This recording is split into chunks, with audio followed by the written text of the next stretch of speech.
Go ahead. Okay.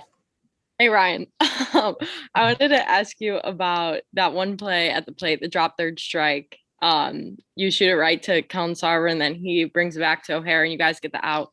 What was that kind of like? Adrenaline rush. I talked to Dan Hartlib about it, and he said it was just a super exciting play that he couldn't create in any practice. So, what was that for you guys? Yeah, so initially it went by really quickly. Like the whole play obviously goes by with blink of an eye. But when I first like blocked the ball, I looked at third. I think everyone kind of knew that he was going to be trying to go and try to score on it. Everything kind of went perfectly. I mean, the throw home could have been any better. Right to his glove and was just slid right into the glove and got him out. But adrenaline was going through the roof, and it was a big play. Were you like nervous at all, or like did you know you needed to, make the play at first and then worry about the guy coming home, or like what was kind of going on in your mind? So I knew that I looked him back as soon as I like picked up the ball. So I knew he couldn't go home right away. So I knew as soon as I threw it, he was going to be going home. I kind of assumed that Ryan O'Hara was obviously going to the plate, which good thing he was, obviously. And he was there to make the play. But yeah, so it kind of froze him when I looking back at third. And then I guess just catching three different pitchers in that game, was it ever on your mind that, you were potentially catching a no hitter, or did you kind of try and keep that out to just limit any mistakes? So honestly, I didn't realize it until I actually heard a fan in the stands from Purdue yelling that Riley had a no hitter going. Obviously after that, it was very obvious that everyone heard that in the ballpark and everyone kind of knew what was going on from then on out.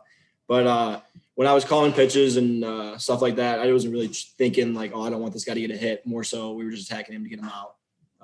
More so like offensively than defensively, trying to like defend him for getting a hit rather than just attacking him. Awesome. Thank you. Yep. No problem.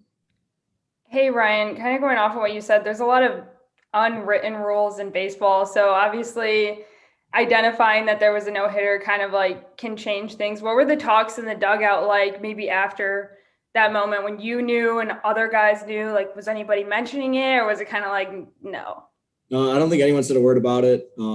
Yeah, it was very just kind of like we need to score. We need to keep pitching good, but nothing was really brought up about the no-hitter, no.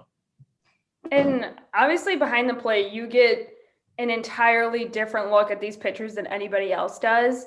And with the bullpen kind of having a really slow start this season, what was different? Like, what was clicking? What worked this game that made you guys be able to achieve this? I think what really worked on Sunday was that we really attacked hitters. We were going right at them from the start. We tried limiting pitches in the middle of the zone and really tried eliminating like really bad pitches like outside of the zone, and we tried to stay within themselves, and they didn't try to do too much. And I think that was really what made the deciding factor. Cool, thanks. Yep, no problem.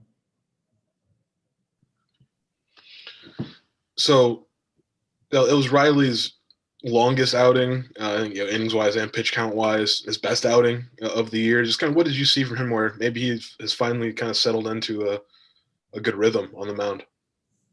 So what I saw was, especially the first inning, I know some of his starts, he had a couple of rough first innings, which, I mean, it's okay because he bounces back after. But really in this start, he really came out attacking hitters right from the start. He didn't really have too many, like give the opponents too many opportunities or anything.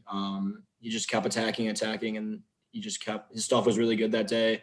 Had feel for all three of his pitches, fastball, changeup, and his slider. So he just really could use anything he wanted to. And I guess, as he got in rhythm and then, an inning apiece from both of your relievers, what's kind of your role, do you feel like, as a catcher, just to sort of maybe take what Riley had done and, make sure like Ryan and Cole maybe kind of, keep that up, even a no-hitter, whatever, but just to kind of keep what Riley had built going?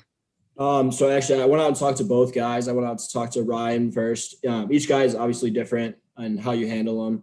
I went out to Ryan and just talked to him about how he needs to just fill it up and just keep attacking hitters. And then Cole, I went out and he's already faced the lineup, obviously, pitching Friday night. So he kind of talks more in depth a little bit on how to attack each guy since he's already faced some of the guys in the lineup.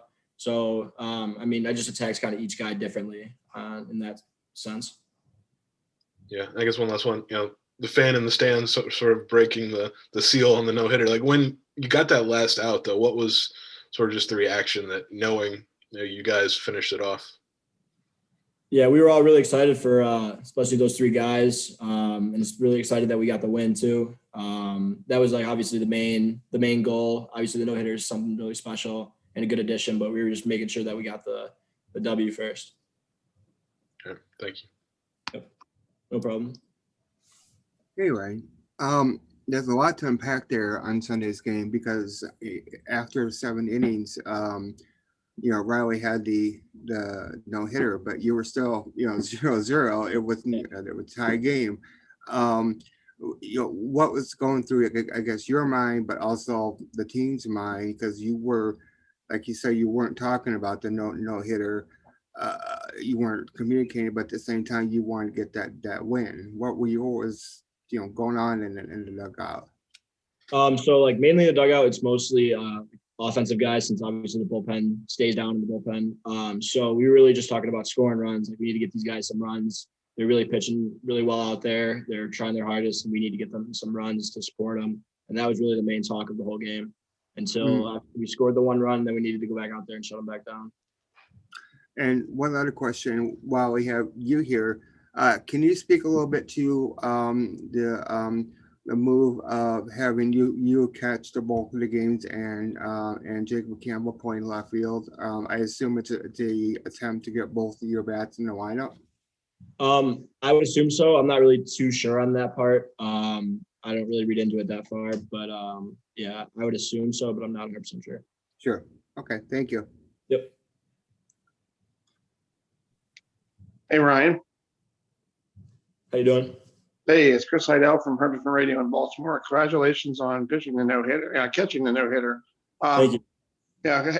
Did you ever thought about after you guys got the no-hitter, did you realize you were the first no-hitter on the road in Illinois history? Because I guess it's the 11th no-hitter in the program, but the first one actually on the road. Yeah, I did not know that until Coach Harlip talked about it in like the meeting after the game. He brought that up, and that's really good that we accomplished that.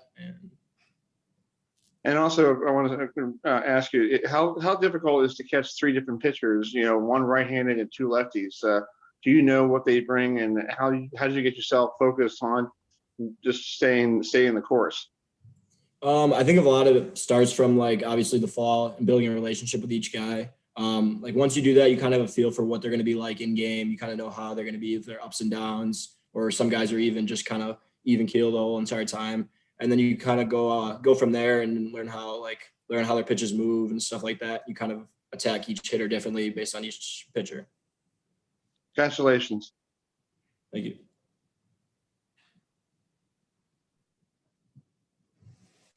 Anything else for Ryan?